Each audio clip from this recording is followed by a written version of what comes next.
If you don't listen to me for anything else, you gotta listen to me. You gotta listen to me for today's video. I've read 30 books so far this year, and these are the top 3 of 2024. So buckle up, kids. We've got a lot to talk about. We're going to do an in-depth synopsis of all of them so that I can convince you as best as I can to read these books. And if I don't convince you with my words by the end, I'll have to convince you by other means.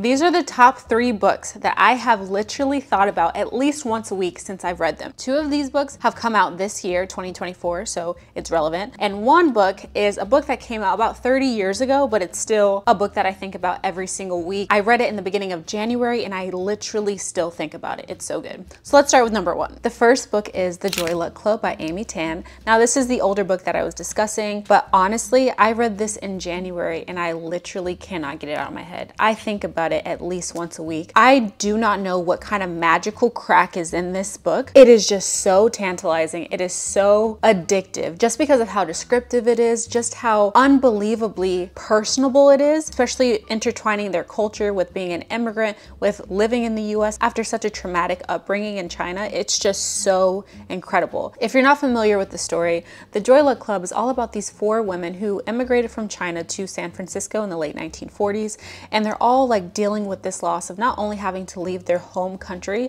but also why they left. They left because there was a raging war there. They weren't safe there, and they just wanted a better opportunity for their children. So they were all fortunate enough to immigrate to San Francisco. And once they got there, they met once a week to play mahjong, just so that they can have some type of connection to their culture, to their loss, like have other people around them that understand where they're coming from, and also to talk about their daughters. And they decided to call their group the Joy Luck Club because they were lucky enough to not only be able to escape that war, but they're also trying to make this new luck, this new story in their lives here in America. And as their daughters start to grow up and become women and adults on their own, they believe that their mothers just don't understand their American lives. They're so stuck in the past. But then as you read the story and the story progresses, you see how not only does childhood trauma and just traumatic events in people's lives migrate to the next generation if no work is done, but you'll also see how they've internalized their mother's struggles and how they were raised and how they become a lot like their mother. So this story is so good at not only just showing the really in-depth, difficult, complex connection between mother and daughter, but it also shows how each person is dealing with their own loss, their own grief, and how they're trying to just navigate through this world and become their own person. It's very much about like self-discovery, family connection, and just loss in general. And though sometimes it can be very heavy and just uncomfortable, it is one of the best books I have ever read. It is so good. It's one of those books where after you finish reading it, even if you paid attention to every detail, you know for a fact there are still some things that you just didn't understand, and when you read it again, you're going to take new lessons from it. Like that is the kind of book that that book is. And even to this day, when I think back on it, there are certain quotes and things that was said that I'm like, did I even understand that? How do I feel about it now? Is this what she meant? What would I feel in this situation? And it just constantly gets you thinking, and I genuinely appreciate books like that so much because that is the whole point of reading. Not only is it for entertainment, but it's also for growth and empathy and understanding and becoming better, becoming more worldly, understanding situations that you've never been a part of. I've never been an immigrant. I'm not Chinese. I don't understand this culture, but I feel so innately connected to these women because the storyline was incredible. The details, how she explained the story, the connection between all the women and how they connect to their daughters, all of it was so well done. It was like a master game of chess. So again, I highly recommend it because it is one of the most thought-provoking books that I have read to date. I also really found it fascinating how there's no distinct bad guy. The mothers are the bad guys and the daughters are the bad guys as well. And as the story progresses, it just continues to rotate. It's like there's never just one antagonist. They're always constantly rotating, just showing how life isn't always black and white. A lot of the times, most of the times, it's a lot of gray area. And it's just women and people doing their best with what they're given. And I think a lot of people, whether you connect to the culture or not, can relate to that story or that kind of plot line, because I feel like that's all anyone is doing. We're all just trying our best with what we're given, with what story and background we're all given. So just seeing that perspective just displayed so well in a book was really humanizing, and it made me feel like anyone could connect to this story, whether they're Chinese or not. And last point I want to mention on this book, I think it's really interesting how, yes, you can take away the cultural aspects from this story and you can take away the fact that mother-daughter relationships are very complex, but I think it also does a great job of showing the stark contrast between both generations and how not only did they have new freedoms to be able to discover themselves a little bit better, but also what they were willing to do to have that self-discovery. I also think it's very interesting how the first original 4 women, when they first came to San Francisco, they clung onto their culture so much. But when they had their American daughters kind of shunned their cultural background until they got to their mother's ages. And they were like in their mid-30s, mid-40s, and then all of a sudden they wanted to look back at their cultural heritage. If you're anything other than the majority, I feel like we all kind of do that. And I thought that was really interesting because not only did it show you that you're not the only person who does this, but it also showed you that this is like a normal part of evolution, of growth. And I just thought that was really beautifully shown in the book, because at first these kids are really bratty and I felt like a little bit entitled, and they didn't understand or refuse to understand how much their mother sacrificed for them. And I think a lot of that comes from their mothers not telling their daughters all the stuff that they went through, because in this book you get the perspective of each woman and everything they had to go through in like gory detail. And I'm telling you, there are certain things where I was like, whoa, and it just hit me so hard and it was very heavy, but I think it was necessary just to show the validity of why the mothers are the way that they are and how disconnected they are from their daughters, because their daughters just could not understand all the things that they've been through because they've never been told, right? And even if they were told, the daughters kind of like nixed it off because it's not their reality. So it just shows not only the difference in the generations, but how you're a little bit selfish when you're younger and the privilege it is to get to know your parents as people, not just your guardians. So all in all, this story is so incredible. I can literally talk about this book for an hour just on this book alone, but I will not do that to you. All I'm gonna say is definitely read this book. It is so good. It is so worth the read. Now I understand why it's considered a modern day classic, because it genuinely is a classic. The next 2 options are a lot lighter, and the first one is Funny Story by Emily Henry. This book, I love it as much as I love Love in Other Words. Oh! Y'all, it is that good. I have not read a romance book that has had me in a literal chokehold like I have read this one and Love in Other Words. Literally amazing. And I'm not even an Emily Henry fan. Y'all know this. This is the first Emily Henry book that I have read where I not only liked but loved, and it has immediately like went in the vault for me. You know how there's certain books, there's certain movies that you can go back to 1,000 times and it will always be a 6-star for you? Funny Story is one of them. She just entered the vault. Let's clap it up for her. Funny Story is all about Daphne and Peter. They're getting ready to get married, and he's like this amazing, charming man who sweeps her off her feet after their first date, and they immediately very quickly fall in love. He is dependable, he is reliable, he's smart, he's witty, he's handsome, he's like every girl's dream. And so she moves to his lakeside hometown, and when he gets there, on the night of his bachelor party, he realizes, you know what? No. I'm in love with my childhood best friend. Her name is Petra. I don't think I want to do this wedding anymore, because they were about to get married, obviously. And you have a week to get out of my house. Still can't get over it. Anyway, so Daphne's left in the lurch, obviously. She only had 1 week to get her life together, so instead of being able to move back home from where she came from, she decided to stay in town and find a roommate. And guess who her roommate is? Miles, aka Petra's ex-boyfriend, the boyfriend she left for Peter, her ex-fiance. So as you can tell, it's a very funny story on how they met. It has all the best tropes in it. It is forced proximity, friends to lovers, opposites attract, like literally just the creme de la creme, the best romance plot possible for this story outline. But she exceeded my expectations because the banter was some of the best banter I have ever listened to in a book, I think ever. I think this and Love in Other Words. And I think the reason why the banter was so high for me is because it was so unbelievably real. I think a lot of the times romance books are just so far from reality. That's why we all have like a complex, because they're so unattainable. They're so not real. But this and Love in Other Words is just so real. They show when they're embarrassed. They show when they make mistakes. You can easily find yourself in the main character. And Daphne, she is a girl's girl. She is for the girls. She is like top tier mother for us. Not only is she a book person, she is a librarian. She loves chai. She's so good at like being there for other people. She's super empathetic. She's funny. She's witty. She's gorgeous. universe in my mind. And she's just everything. Like, I feel like all the book girlies can see themselves in Daphne. I feel like the anxieties and the things that she worried about are so like realistic, and I think a lot of things that anyone can relate to.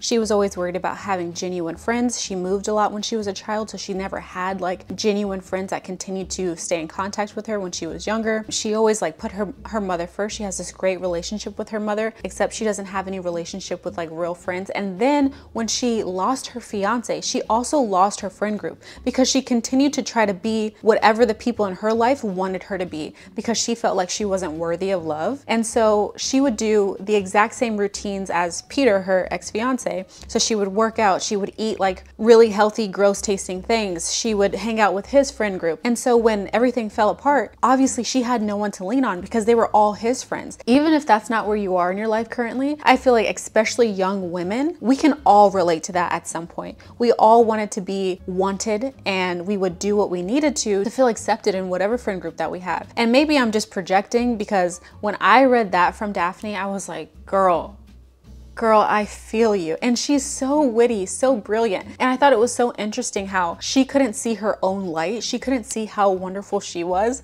but Miles, he made sure she knew. Miles is one of the best book boyfriends I have ever read. Not like anything fantasy or unrealistic or unattainable. He is like a real man, like a real life. I can pluck him out of this book and he is real. He had his flaws, he had his own issues, but he was like something you can easily see in a real person. And I think that's what made it so just attractive for me. Like, I just loved him as a person. I loved their banter. They were always so embarrassing. They did so many like embarrassing things, one or the other, but it just added to the charm of the book, I felt like, because I feel like that's stuff that naturally happens in relationships. But a lot of the times in books like this, we romanticize love. Like, we make it this other thing, this unattainable thing. But in real life, it's those small moments that make you fall a little bit more for that person. And she just did such a wonderful job of being so detail oriented in those small moments that you can see them slowly falling in love with each other. So chef's kiss. It's literally one of the best romance books I have ever read. I am just blown away. And again, I have never liked any of the books that I read from her, because I read 2 other books before this. I read Book Lovers and I also read Beach Read. And both of those books, I was like, okay. They really didn't do anything for me, but this book, she put her foot in it. She did not waste any time. She ate, left no crumbs. Like, literally, she did her thing in this book. I was stunned. She was too stunned to speak. It was literally a perfect book. This and Love in Other Words, it's like if you could give a Michelin star to books, those 2 books have Michelin stars for me. Like, other books, other romance books that I've read, they're good restaurants, but these 2, creme de la creme, Michelin star level books, okay? If you don't listen to anything else I say, you have to read this book. And I will say too, I read this book, but I listened to it on audiobook. And the person who did the audiobook for this, give her a raise expeditiously. She did so good with the inflections, with the emotions, with reading the emotions. I felt like I was a fly on the wall of their love life. Like, she just did such a wonderful job with just putting the extra detail, the extra oomph in the words, that I literally felt like I was in the story. So if anything, I don't know if maybe you want to listen to it first, because when I was going through Goodreads, a lot of people left 5-star reviews, but on the very few reviews that like had 3 or less stars, they were saying that it was a boring book. And for me personally, I can't fathom where they're getting that from. I did not think it was a boring book whatsoever. But again, I listened to this book. So I am going to buy the actual physical book, because now it's one of my favorite things ever. And I definitely want to reread it. So I'm not sure how I'm going to feel when I read the actual words, but because I know how wonderful the story is, I feel like it's not going to change for me, but you just never know. So I do want to put that little disclaimer out there. I did listen to it. So maybe you want to listen to it first before you read it, but regardless, that was a 6-star read for me. It is so good. I highly recommend it. Wait, before we go to the next book, I do want to give you like one of my favorite quotes from the book. And it says, all those moments throughout the days, the weeks, the months, they don't get marked on calendars with hand down stars or little stickers. Those are the moments that make a life. Not grand gestures, but mundane details that over time accumulate until you have a home instead of a house. The things that matter, the things I can't stop longing for. Only thing is, I truly wish we have Miles. Oh, those are my notes. Okay, that was the quote, okay? But my last note that I was about to say was, even though this was a perfect 6-star book for me, the only thing that I wish was that we had Miles' POV. We only had her POV, Daphne's, And Miles was the perfect book boyfriend. He was so perfect that I just wish we could have gotten into his mind a little bit. When certain events were happening, I just wish I could have saw it from his perspective, because he was just so sweet, so wonderful, so understanding, so caring, so thoughtful. I just would have loved to hear him process certain things that she was saying, certain things that were happening. That's the only thing, but everything else was literally perfect. This book was perfection. I don't know what else to tell you. It is still a book that I think about. I read it about a month ago and I literally still think about it all the time. It is so amazing. It's genuinely the exact same level for Love in Other Words. And I read Love in Other Words last year and I still think about it at least once a month. And I feel like this is definitely going to be a book that I'm also going to think about often too. And last but not least is Just for the Summer by Abby Jimenez. Oh my God, I cannot shut up about this book. This book literally hit me like a bus when I first read it, because it was just so good. And not only was it really good, we know that Abby Jimenez is a good writer, but it was because I related so much to the main character and the things that she was going through. Can y'all even see me? God dang. Anyway, this book was incredible. Another 6-star read. And I think it's because she just did such a wonderful job with showing so much trauma, so much childhood trauma, how it affects you in your adulthood, the work that you need to do, and how you can get past that. Because I think a lot of times when people go through a very traumatic childhoods, they feel like they are broken in some way. They feel like they're not worthy of love, or they're not going to be able to maintain a healthy relationship, not only romantically but friendship wise. And she just did such a wonderful job with not only proving that that's incorrect, but also showing you that yes, it's really hard to get past all of those things if that's something that you've been through, but hey, guess what, here's a blueprint for you to follow to start getting out of those things so that you can have a healthy relationship with not only yourself but with other people as well. And if you're not familiar with the story, Just for the Summer is all about Justin and Emma. They met online, they met on Reddit, and they were connecting over the fact that they feel like they're cursed. They feel like every time they break up with someone or someone breaks up with them, they immediately go find like the love of their life, and they both have this connection, and they felt like that was something that they're both dealing with.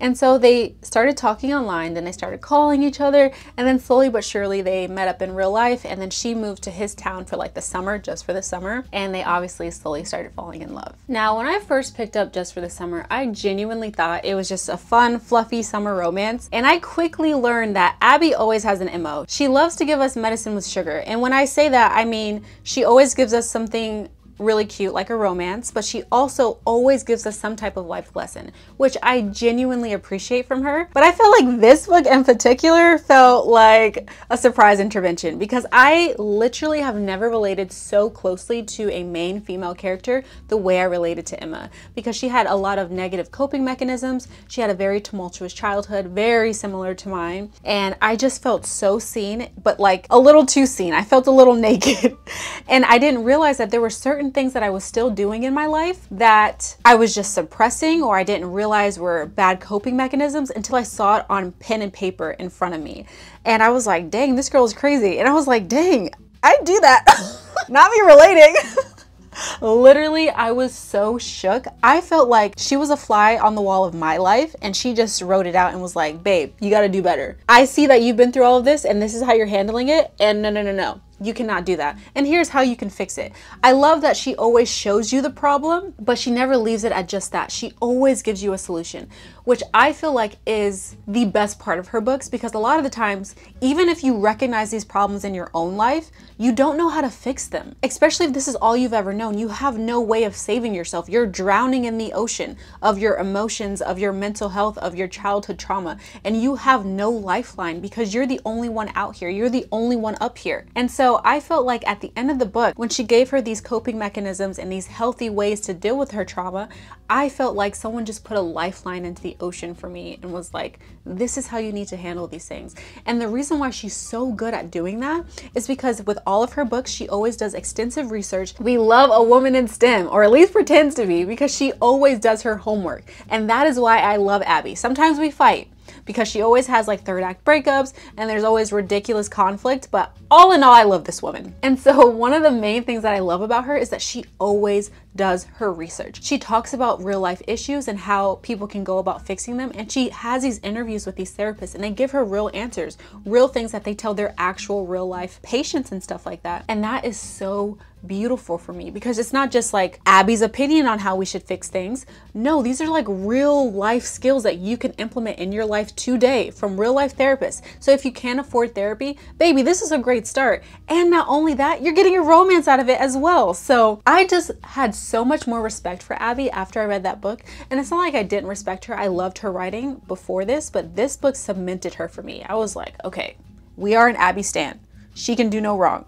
Sometimes she does wrong, but we're not going to talk about it.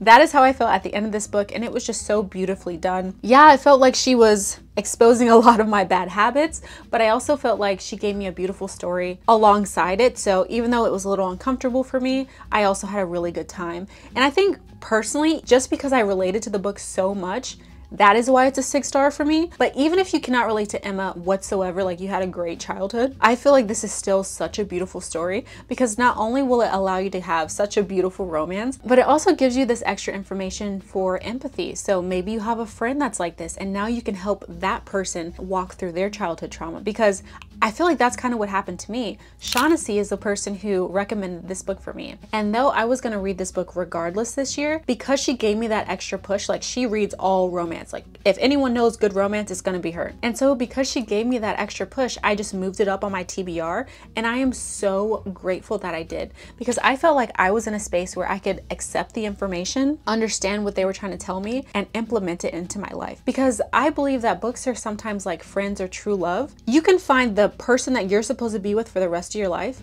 but if it's the wrong time, if you're not in the right mental space for that person, you're not going to be able to receive that blessing. And so I felt like it was cosmic for her to tell me to read this book when she told me to read it, because I was in a space of self-reflection already and I was ready to improve myself.